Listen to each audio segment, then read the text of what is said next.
తల్లి గర్భంలో ఉన్న శిశువుకు పోషకాలను అందించేది బొడ్డుతాడు.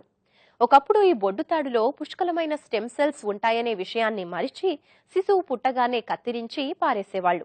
కానీ ఆ స్టెమ్ సెల్సే ఆధునిక వైద్య పరిశోధనలకు, చికిత్సలకు మూల వస్తువుగా మారాయంటే ఆశ్చర్యం కలగక మానదు.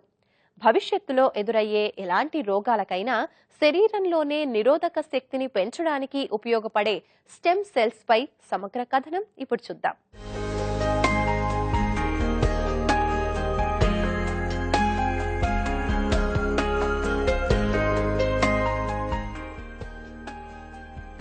స్త్రీ అండం పురుషుని వీర్యకణంతో కలిసి ఫలదీకరణం చెందితే పిండం ఏర్పడుతుంది.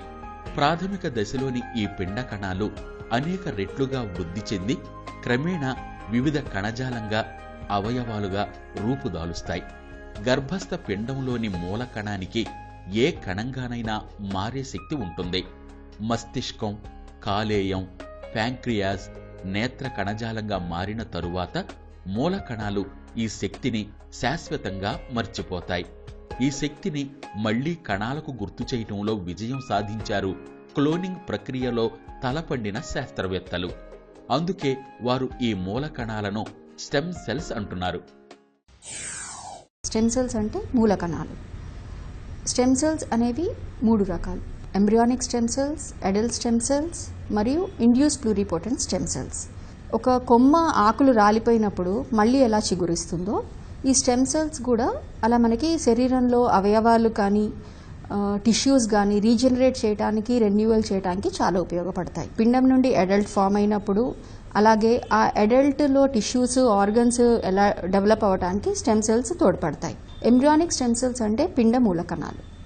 ఇవి ఎర్లీ స్టేజెస్ ఆఫ్ ఎంబ్రియో అంటే ఎర్లీ స్టేజెస్ ఆఫ్ పిండంలో 5 నుంచి 8 సెల్ స్టేజ్ నుంచి ఎంబ్రియానిక్ స్టెమ్ సెల్స్ని ఐసోలేట్ చేస్తారు. They are very useful in learning the development of our organs. ఒక ఫీటస్ నుంచి, ఒక పిండం నుంచి అడల్ట్గా ఎలా ట్రాన్స్ఫార్మ్ అవుతుంది, దాంట్లో వెరీడ్ కాంప్లెక్స్ ఈవెంట్స్ ఇన్వాల్వ్ అయ్యి ఉంటాయి. ఆ కాంప్లెక్స్ ఈవెంట్స్ని అర్థం చేసుకుంటేనే మనకి వాటిల్లో వచ్చిన డిఫార్మిటీస్ కానీ, డిఫెక్ట్స్ కానీ మనం తెలుసుకోగలుగుతాం.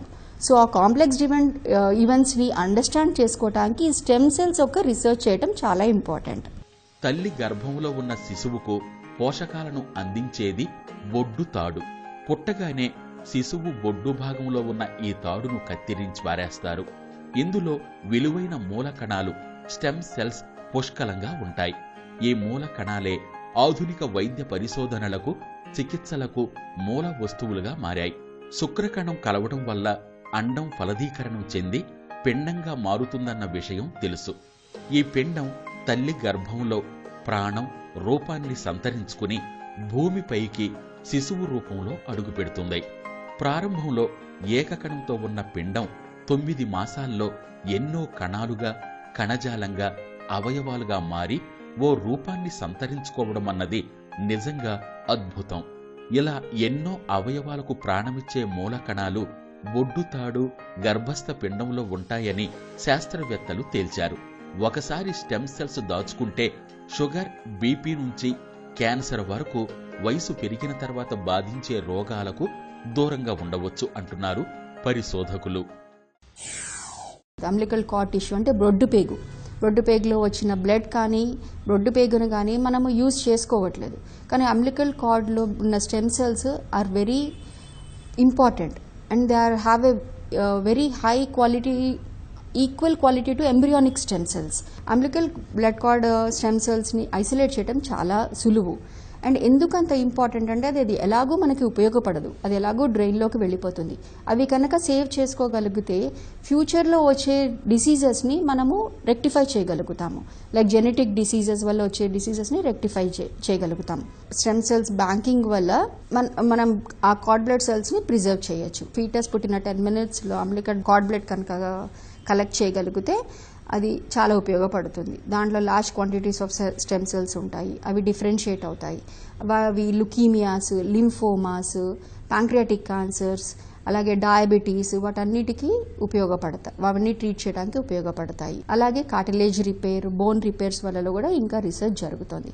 ప్యాంక్రియాటిక్ కార్సినోమాస్ వాటి వల్ల ఉపయోగం తెలుస్తుంది. శరీరంలో ఒక భాగంలో కణాలు దెబ్బతింటే మూల కణాలను ఇంట్రావీనస్ పద్ధతిలో మనిషి శరీరంలోకి ప్రవేశపెడతారు.